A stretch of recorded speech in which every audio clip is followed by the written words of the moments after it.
if I simply said that I must be true to my conviction that I share with all men the calling to be a son of the living God, beyond the calling of race, a nation, a creed, is this vocation of sonship and brotherhood, because I believe that the Father is deeply concerned, especially for his suffering and helpless and outcast children. I come tonight to speak for them. This I believe to be the privilege and the burden of all of us who deem ourselves bound by allegiances and loyalties which are broader and deeper than nationalism and which go beyond our nation's self-defined goals and positions. We are called to speak for the weak, for the voiceless, for the victims of our nation, and for those it calls enemy. For no document from human hands can make these humans any less our brothers.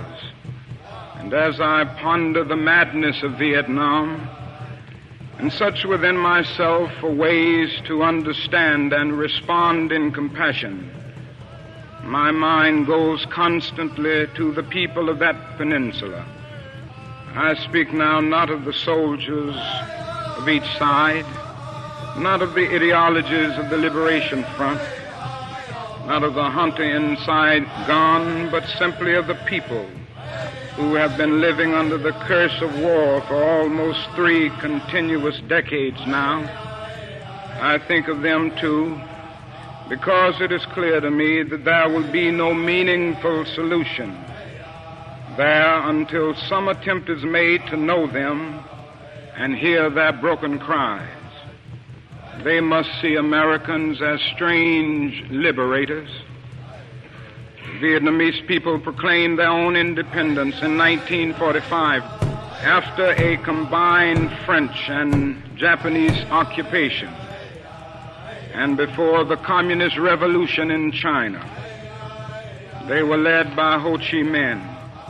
Even though they quoted the American Declaration of Independence in their own document of freedom, we refused to recognize them. Instead, we decided to support France in its reconquest of a former colony. Our government felt then that the Vietnamese people were not ready for independence. And we again fell victim to the deadly Western arrogance that has poisoned the international atmosphere for so long. With that tragic decision, we rejected a revolutionary government seeking self-determination, and a government that had been established not by China, for whom the Vietnamese have no great love, but by clearly indigenous forces that included some communists. For the peasants, this new government meant real land reform, one of the most important needs in their lives. For 9 years following 1945, we denied the people of Vietnam the right of independence. For 9 years, we vigorously supported the French in their abortive effort to recolonize Vietnam. Before the end of the war, we were meeting 80% of the French war cost. Even before the French were defeated at Dien Bien Phu, they began to despair of their reckless action, but we did not. We encouraged them with our huge financial and military supplies to continue the war even after they had lost the will. Soon we would be paying almost the full cost of this tragic attempt at recolonization. After the French were defeated, it looked as if independence and land reform would come again through the Geneva Agreement. But instead there came the United States, determined that Ho should not unify the temporarily divided nation. And the peasants watched again as we supported one of the most vicious modern dictators, our chosen man, Premier Diem. Peasants watched and cringed as Diem ruthlessly rooted out all opposition, supported bad extortionist landlords, and refused even to discuss reunification with the North. Peasants watched as all this was presided over by United States influence, and then by increasing numbers of United States troops who came to help quell the insurgency that Diem's methods had aroused. When Diem was overthrown, they may have been happy, but the long line of military dictators seemed to offer no real change, especially in terms of their need for land and peace. The only change came from America, as we increased our troop commitments in support of governments which were singularly corrupt, inept, and without popular support. All the while the people read our leaflets and received the regular promises of peace and democracy and land reform. Now they languish under our bombs and consider us not their fellow Vietnamese, the real enemy. They move sadly and apathetically as we herd them off the land of their fathers into concentration camps where minimal social needs are rarely met. They know they must move on or be destroyed by our bombs. So they go, primarily women and children and the aged. They watch as we poison their water, as we kill 1 million acres of their crops. They must weep as the bulldozers roar through their areas preparing to destroy the precious trees. They wandered into the hospitals with at least 20 casualties from American firepower for one Viet Cong inflicted injury. So far we may have killed 1 million of them, mostly children. They wander into the towns and see thousands of the children, homeless, without clothes, running in packs on the streets like animals. They see the children degraded by our soldiers as they beg for food. They see the children selling their sisters to our soldiers, soliciting for their mothers.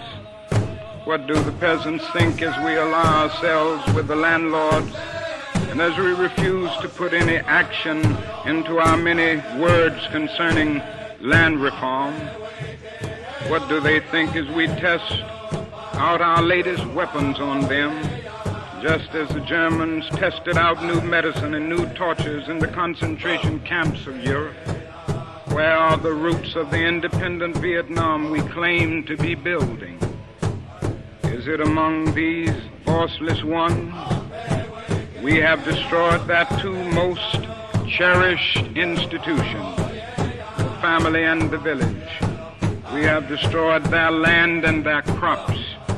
We have cooperated in the crushing of the nation's only non-communist revolutionary political force, the Unified Buddhist Church. We have supported the enemies of the peasants of Saigon. We have corrupted their women and children and killed their men. Now that is little left to build on save bitterness. What of the National Liberation Front? That strangely anonymous group we call VC or communists. What must they think of the United States of America? They realize that we permitted the repression and cruelty of Diem, which helped to bring them into being as a resistance group in the South. What do they think of our condoning the violence which led to their own taking up of arms? How can they believe in our integrity when now we speak of aggression from the North as if there were nothing more essential to the war? How can they trust us when now we charge them with violence after the murderous reign of Diem? Charge them with violence while we pour every new weapon of death into their land. Surely we must understand their feelings, even if we do not condone their actions. Surely we must see that the men we supported pressed them to their violence. Surely we must see that our own computerized plans of destruction simply dwarf their greatest acts. How do they judge us when our officials know that their membership is less than 25% communist, and yet insist on giving them the blanket name? What must they be thinking when they know that we are aware of their control of major sections of Vietnam, and yet we appear ready to allow national elections in which this highly organized political parallel government will not have a part? They ask how we can speak of free elections when the Saigon press is censored and controlled by the military junta. And they're surely right to wonder what kind of new government we plan to help form without them, the only party in real touch with the peasants.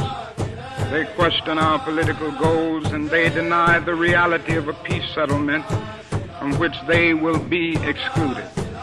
Their questions are frighteningly relevant.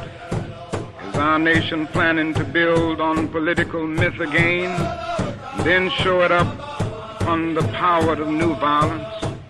Here is the true meaning and value of compassion and nonviolence, when it helps us to see the enemy's point of view, to hear his questions, to know his assessment of ourselves. For from his view, we may indeed see the basic weaknesses of our own condition. And if we are mature, we may learn and grow and profit from the wisdom of the brothers who are called the opposition. Here is the true meaning and value of compassion and nonviolence, when it helps us to see the enemy's point of view, to hear his questions, to know his assessment of ourselves. For from his view, we may indeed see the basic weaknesses of our own condition, and if we are mature, we may learn and grow and profit from the wisdom of the brothers who are called the opposition. So too with Hanoi, in the north, where our bombs now pummel the land, and our mines endanger the waterways, we are met by deep but understandable mistrust. Speak for them is to explain this lack of confidence in Western words, and especially their distrust of American intentions now. In Hanoi are the men who led the nation to independence against the Japanese and the French, the men who sought membership in the French Commonwealth and were betrayed by the weakness of Paris and the willfulness of the colonial armies. It was they who led a second struggle against French domination at tremendous cost, and then were persuaded to give up the land they controlled between the 13th and 17th parallel as a temporary measure at Geneva.